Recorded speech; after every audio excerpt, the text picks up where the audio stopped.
Good morning. So for today's video, I'm gonna take my family for breakfast. So nag-stay kami ngayon dito sa hotel. And alam niyo naman, kasama ko yon si Jilcar and si Cyrus, ayan, at si Liam. Hi guys! So ngayon, papakainin ko sila ng breakfast. Say good morning, Liam. Say good morning. So si Dayan din, nasa CR. Alam mo yung si Jilcar, hindi ko madadala all the time sa mga ganitong eksena. Kasi sobrang busy siya, may obligasyon kasi siya sa bundok, may mga animals siyang inaalagaan, kaya hindi ko siya talaga madadala sa mga ganito. At hindi kasi niya makapag-iwanan yung mga animals na inalagaan niya sa bundok. Kasi siya lang talaga ang nag-aalaga doon. And ngayon, dahil si mama ngayon ay siya na lang ang nag-aalaga ng animals.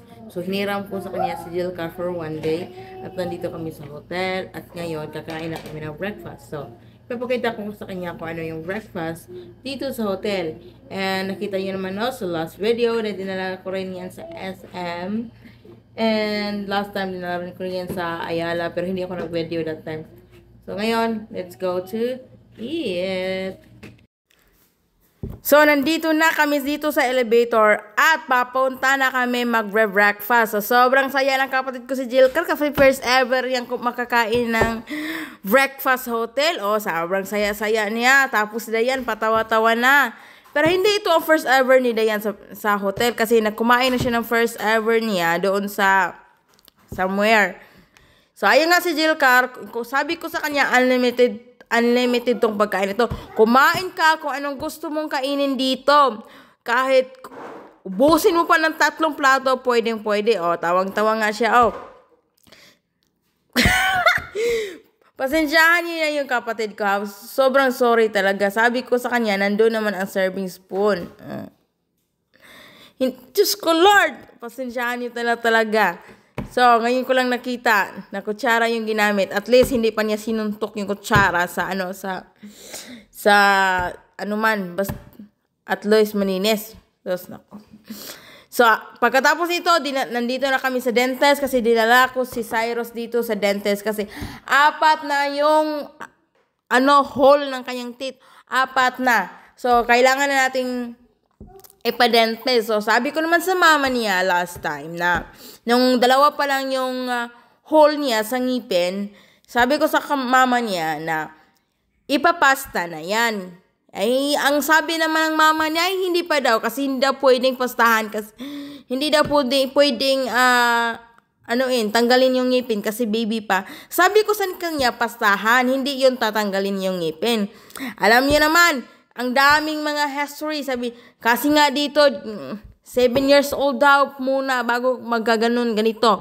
Ayan, dahil hindi siya nakikinig sa akin. Ngayon, 4 na yung sa anak niya. Ngayon, pa-smile na siya. Hindi kasi nakikinig. So, ngayon, dinala ko na talaga si Cyrus kasi sumakit na talaga yung ngipin niya dito. Ayan. So, dahil si Cyrus, hindi ko na lang siya dinala sa dentist dahil nga, big boy na siya and pasunuri na siya, hindi na siya kailangan i-drug na medicine. So, hindi siya katulad ni Liam. Kaya, okay siya na dito lang muna sa parang adult din naman siya para makatipid-tipid din kahit kaunti.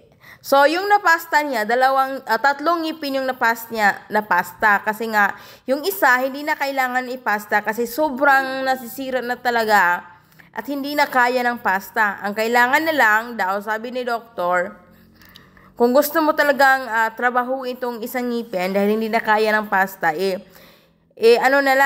root canal na lang ito. So, dahil nagkaroon na din ng infection, itong isang ngipin na to, dahil sa sobrang nagkaroon na ng bakterya. So, ayun na nga, 3 lang muna yung pinastahan. At sabi ko sa kanya, mag-ipon-ipon muna tayo at binigyan si Cyrus ng antibiotic para sa kanyang ngipin para hindi na ganong sumasakit at para din sa bakterya. Ayun. So, ayun na nga. Sobrang behave naman ni Cyrus. At kung magtatanong kayo kung saan kami nagpapasta, ilagay ko na lang yung dental name dito sa ibaba. Oh, okay. So, ayan. Tapos si Liam, kung magtataka kayo, matagal na po si Liam nakapasta. Isa lang yung ni Liam, isa lang yung sira ng ngipin niya at pinapasta ko agad-agad. At tapos, may nakitang counting cavities sa kanyang ngipin at pinapastahan ko na rin. So, kaya kayo mga mommies, kung may mga babies kayo, tapos yung mga anak nyo, hindi na ganong mahirap, mahirap dental sa dentist, kung siya ay masunurin na, ipapasta nyo na agad-agad para hindi masisira. And after that, dinala ko sila sa playground, naglalaro sila as a promise na pagkatapos maglaro sa playground para naman sa susunod na may gagawin ka sa bata, sa susunod na may ka sa bata, yung bata sumunod na sa iyo at hindi na siya maiyak-iyak pa. Ayan, happy ni Liam at saka ni Cyrus. Pagkatapos naman nito, pinakain ko sila. So, dinala ko naman sila dito sa Jollibee as a promise na naman. Pinakain ko sila ng Jollibee. Ayun, si Liam kumain ng fries. So, si Cyrus, chicken.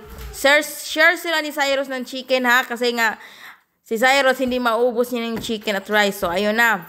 Si Liam din, hindi din gaanong kalakas kumain. And, ayun na. Happy na sila. Si Jilcar, sobrang saya. So, that's all for our video. Until next time, okay? Bye-bye, mga friends. Oh, umiiyak na pala si Liam kasi nga nahulog yung kutsara niya.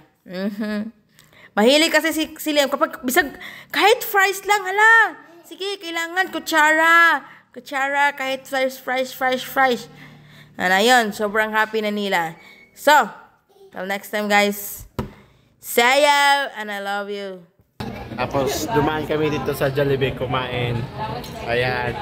Napaka-take talaga tong si Jisa. Kasi gusto ko sanang kumain ng marami kaso isang kanin lang kinuha. Ganun lang yan. Siya lang yung malaki sa amin. Kain lang mga guys. Kain.